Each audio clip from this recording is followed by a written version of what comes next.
নমস্কাৰ মই ঋতুস্মিন শৰ্মা কেন্দ্ৰীয় বাজেটত এটা বৃহৎ ঘোষণা কৰা হৈছে আপোনাৰ যদি ৰেচন কাৰ্ড আছে হে এখন ৰেচন কাৰ্ডৰ জৰিয়তে আপুনি এতিয়া দেশৰ যিকোনো প্ৰান্তত ব্যৱহাৰ কৰিব পাৰিব ৰেচন কাৰ্ডক লৈ ডাঙৰ ঘোষণা দেশত আৰম্ভ হ'ল এক দেশ এক ৰেচন কাৰ্ড দেশৰ যিকোনো স্থানত ব্যৱহাৰ কৰিব পাৰিব আপোনাৰ ৰেচন কাৰ্ডখন আনকি প্ৰবাসী শ্ৰমিকসকলে যিকোনো ৰাজ্যত ব্যৱহাৰ কৰিব পাৰিব ৰেচন কাৰ্ড কেন্দ্ৰীয় বাজেটত এই ঘোষণা কৰিছে কেন্দ্ৰীয় বিত্তমন্ত্ৰী নিৰ্মলা সীতাৰমণে প্ৰথমে দেশৰ ৩২খন ৰাজ্য কেন্দ্ৰীয় শাসিত অঞ্চলত কাৰ্যকৰী হ'ব এই নিয়ম দেশৰ ৬৯ কোটি হিতাধিকাৰী লাভান্বিত হ'ব এই নিয়মৰ জৰিয়তে পৰৱৰ্তী সময়ত দেশৰ ৪খন ৰাজ্য কেন্দ্ৰীয় শাসিত অঞ্চলত কাৰ্যকৰী কৰা হ'ব এই নিয়ম দেশত আৰম্ভ হৈছে এক দেশ এক ৰেচন কাৰ্ড এক দেশ এক ৰেচন কাৰ্ডক লৈ ব্যাপক চৰ্চা চলিছিল ব্যাপক জল্পনা কল্পনা চলিছিল প্ৰতিখন ৰাজ্যৰ বাবে এতিয়া বেলেগ বেলেগ ৰেচন কাৰ্ড নহব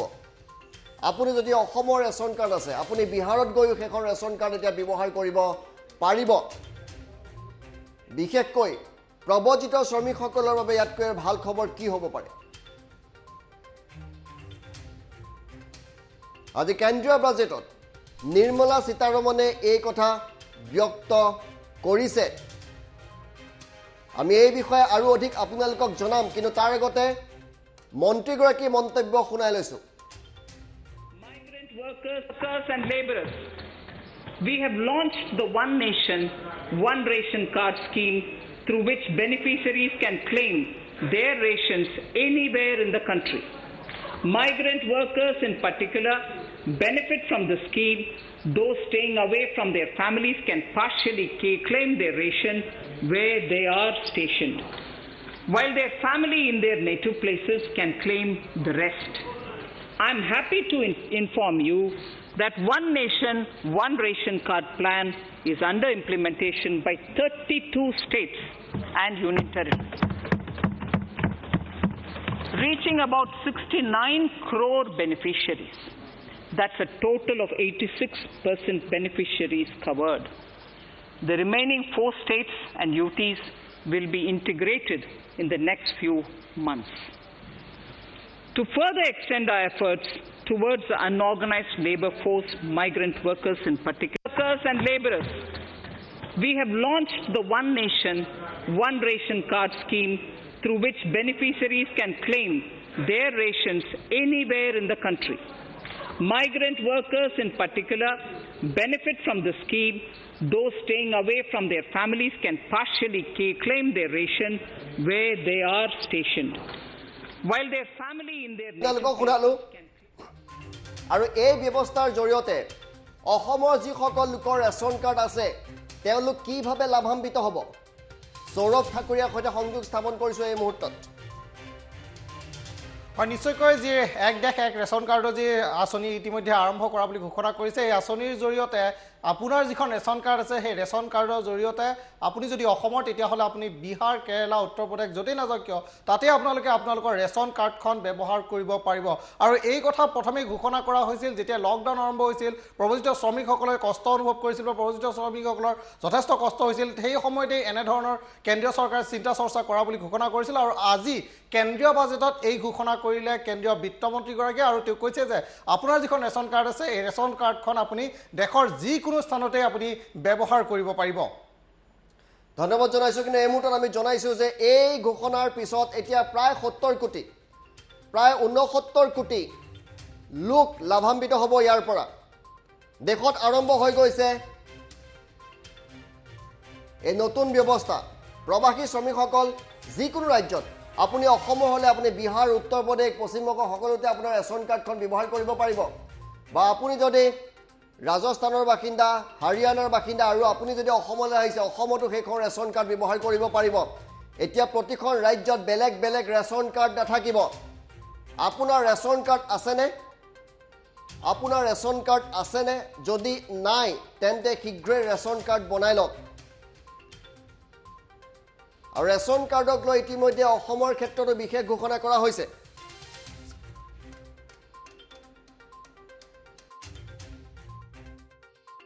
ক্ষেত্ৰতো কেতবোৰ ঘোষণা কৰা হৈছে ইতিমধ্যে অসম চৰকাৰৰ ফালৰ পৰা কেতবোৰ কথা কোৱা হৈছে ৰেচন কাৰ্ডক লৈ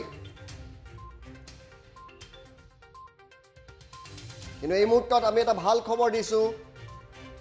যে ৰাজ্য বেলেগ বেলেগ হ'লে ঠাই বিশেষে ৰেচন কাৰ্ড এতিয়াৰ পৰা ভিন্ন ভিন্ন বেলেগ বেলেগ নহ'ব এটা বিশেষ ঘোষণা আছে সেই ঘোষণাটোৰ বাবে আমি পুনৰ সৌৰভ ঠাকুৰীৰ কাষলৈ যাম আৰু সৌৰভ ঠাকুৰে পঢ়ি শুনাবলৈ চেষ্টা কৰিব আচলতে কি নিৰ্দেশনা আহিছে কিন্তু এই মুহূৰ্তত আমি জনাইছোঁ দেশৰ 69 কোটি হিতাধিকাৰী লাভান্বিত হ'ব প্ৰথম অৱস্থাত 32খন ৰাজ্যত এই নিয়ম প্ৰযোজ্য হ'ব তাৰপিছত পুনৰ 4খনত হ'ব কেন্দ্ৰীয় শাসিত অঞ্চলসমূহত হ'ব এখন দেশ গতিকে ৰেচন কাৰ্ড বেলেগ বেলেগ কিয় এখনে ৰেচন কাৰ্ড হ'ব লাগিব নতুন কিবা খবৰ আছে নেকি জানিবলৈ সৌৰভ ঠাকুৰীৰ কাষলৈ গৈছোঁ সৌৰভ হয় নিশ্চয়কৈ নতুন খবৰ এটা আছে খাদ্য অসামৰিক যোগান আৰু গ্ৰাহক পৰিক্ৰমা বিভাগৰ তৰফৰ পৰা অসম চৰকাৰৰ তৰফৰ পৰা তেওঁলোকে এই জাননী প্ৰেৰণ কৰিছে আৰু ডিব্ৰুগড় জিলাত প্ৰথমতে এয়া প্ৰেৰণ কৰা হৈছে যে তেওঁলোকে কৈছে যে যিসকল ৰেচন কাৰ্ডৰ ধাৰী আছে বা যিসকল হিতাধিকাৰী আছে তেওঁলোকক জনোৱা হৈছে যে কেন্দ্ৰীয় চৰকাৰৰ সিদ্ধান্ত অনুযায়ী সকলো ৰেচন কাৰ্ডধাৰী উপভোক্তাৰ মোবাইল নম্বৰ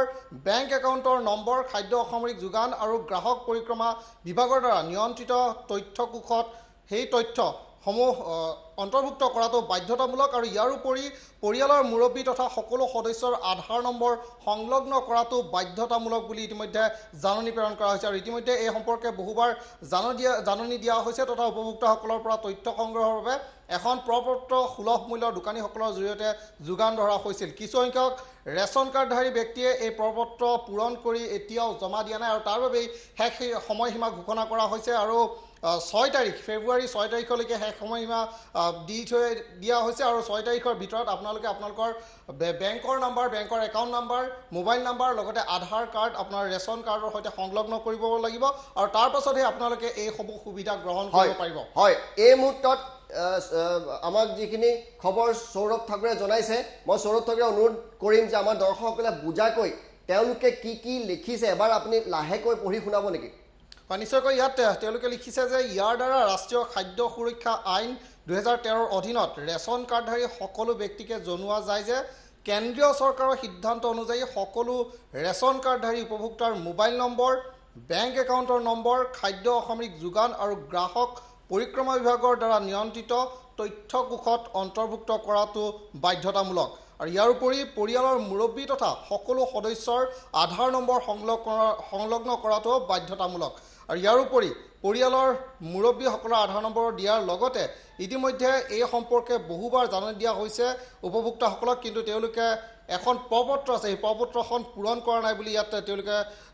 লিখিছে আৰু কিছু সংখ্যক ৰেচন কাৰ্ডধাৰী ব্যক্তিয়ে এই প্ৰপত্ৰ পূৰণ কৰি এতিয়াও জমা দিয়া নাই এই জাননীৰ দ্বাৰা এইসকল ব্যক্তিক 6 ফেব্ৰুৱাৰী 2021 তাৰিখৰ ভিতৰত যাৱতীয় সকলো তথ্য সংশ্লিষ্ট সুলভ মূল্যৰ দোকানীৰ কাষত জমা দিবলৈ অনুৰোধ জনোৱা হ'ল অন্যথাই উক্ত ৰেচন কাৰ্ডসমূহ অযোগ্য বুলি ঘোষণা কৰা হ'ব বুলি ইয়াত লিখা হৈছে আনহাতে ইয়াৰ দ্বাৰা সুলভ মূল্যৰ দোকানীসকলক জনোৱা যে তেওঁলোকৰ হেমাহি বা গাফিলতিৰ বাবে যদি কোনো ব্যক্তিৰ ৰেচন কাৰ্ড কৰ্তন হয় তেন্তে তেওঁলোক ইয়াৰ বাবে জবাবদিহি হ'ব আৰু কঠোৰ শাস্তিৰ সন্মুখীন হ'ব লগা হ'ব উপৰোক্ত সকলো কথা ৰাষ্ট্ৰীয় খাদ্য সুৰক্ষা আইন 2013ৰ অধীনত বৰ্তমানে সামগ্ৰী লাভ কৰি থকা উপভোক্তাৰ ক্ষেত্ৰতহে প্ৰযোজ্য হ'ব বৰ্তমান কোনো নতুন ৰেচন কাৰ্ড প্ৰদানৰ ব্যৱস্থা কৰা হোৱা নাই আৰু এই তথ্য জাননী প্ৰেৰণ কৰিছে উপায়ুক্ত কাৰ্যালয় খাদ্য অসামৰিক যোগান আৰু গ্ৰাহক পৰিক্ৰমাৰ হয় এই মুহূৰ্তত আমি জনাইছোঁ যে দুটা খবৰ আমি জনাইছোঁ প্ৰথম খবৰটো হৈছে যে এখন দেশত কেইবাখনো ৰেচন কাৰ্ড নহয় এতিয়া এখন ৰেচন কাৰ্ড হ'ব এই মুহূৰ্তৰ ডাঙৰ ব্ৰেকিং নিউজ আৰু দ্বিতীয় এটা খবৰ আমি আপোনালোকক ইতিমধ্যে সৌৰভ ঠাকুৰে জনাইছে মই আপোনালোকক পঢ়ি শুনাইছোঁ উপায়ুক্ত কাৰ্যালয় খাদ্য অসামৰিক যোগান আৰু গ্ৰাহক পৰিক্ৰমা ডিব্ৰুগড় খুব মন দি এই কথাখিনি আপোনালোকে শুনক নহ'লে আপোনালোকৰ ৰেচন কাৰ্ড অযোগ্য ঘোষণা কৰা হ'ব আপোনালোকৰ ৰেচন কাৰ্ড অযোগ্য ঘোষণা কৰা হ'ব পাৰে যদিহে এইকেইটা আপোনালোকে কাম নকৰে কি কাম কৰিব লাগিব মই আপোনালোকক জনাই দিছোঁ জাননীখনত খুব স্পষ্টভাৱে উল্লেখ কৰা অনুসৰি মই পঢ়ি শুনাইছোঁ ইয়াৰ দ্বাৰা ৰাষ্ট্ৰীয় খাদ্য সুৰক্ষা আইন 2013ৰ অধীনত ৰেচন কাৰ্ডধাৰী সকলো ব্যক্তিকে জনোৱা হয় যে কেন্দ্ৰীয় চৰকাৰৰ সিদ্ধান্ত অনুযায়ী সকলো ৰেচন কাৰ্ডধাৰী উপভোক্তাৰ মোবাইল নম্বৰ আৰু বেংক একাউণ্টৰ নম্বৰ খাদ্য অসামৰিক যোগান আৰু গ্ৰাহক পৰিক্ৰমা বিভাগৰ দ্বাৰা নিয়ন্ত্ৰিত তথ্যকোষত অন্তৰ্ভুক্ত কৰাটো বাধ্যতামূলক। ইতিমধ্যে এই সম্পৰ্কে বহুবাৰ জাননী দিয়া হৈছে তথা উপভোক্তাসকলৰ তথ্য সংগ্ৰহৰ বাবে এখন পত্ৰ সুলভ মূল্যৰ দোকানীসকলৰ জৰিয়তে যোগান ধৰা হৈছে। কিছু সংখ্যক ৰেচন কাৰ্ডধাৰী ব্যক্তিয়ে এই পত্ৰ পূৰণ কৰি এতিয়াও জমা দিয়া নাই। এই জাননীৰ দ্বাৰা সেইসকল ব্যক্তিক অহা 6 ফেব্ৰুৱাৰীৰ ভিতৰত যাৱতীয় সকলো তথ্য সংশ্লিষ্ট সুলভ মূল্যৰ দোকানীৰ ওচৰত জমা কৰিবলৈ অনুৰোধ জনোৱা হৈছে। অন্যথাই উক্ত ৰেচন কাৰ্ডসমূহ অযোগ্য বুলি ঘোষণা কৰা হ'ব। আনহাতে ইয়াৰ দ্বাৰা সুলভ মূল্যৰ দোকানীসকলকো জনোৱা হৈছে যে তেওঁলোকৰ হেমাহী গাফিলতিৰ বাবে যদি কোনো ব্যক্তি কাৰ্ড কৰ্তন হয় তেন্তে তেওঁলোক ইয়াৰ বাবে জবাবদিহি হ'ব আৰু কঠোৰ শাস্তিৰ সন্মুখীন হ'ব লাগিব। উপৰোক্ত সকলো কথা ৰাষ্ট্ৰীয় খাদ্য সুৰক্ষা আইন 2013 অধীনত বৰ্তমানে সামগ্ৰী লাভ কৰি থকা উপভোক্তাৰ ক্ষেত্ৰতে প্ৰযোজ্য হ'ব। বৰ্তমান কোনো নতুন ৰেচন কাৰ্ড প্ৰদানৰ ব্যৱস্থা কৰা হোৱা নাই। গতিকে আপোনালোকৰ বেংকৰ একাউণ্ট আধাৰ নম্বৰ আজিয়েই আপোনালোকে এখন পত্ৰ পূৰণ কৰি জমা দিয়ক, নহ'লে আপোনাৰ ৰেচন কাৰ্ডখন অযোগ্য ঘোষণা কৰা হ'ব আৰু কোনোবা যদি সুলভ মূল্যৰ দোকানীয়ে হেমাহি কৰিছে কঠোৰ শাস্তিৰ সন্মুখীন হ'ব।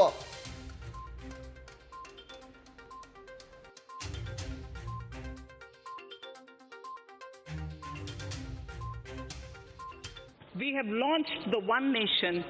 One Ration Card scheme through which beneficiaries can claim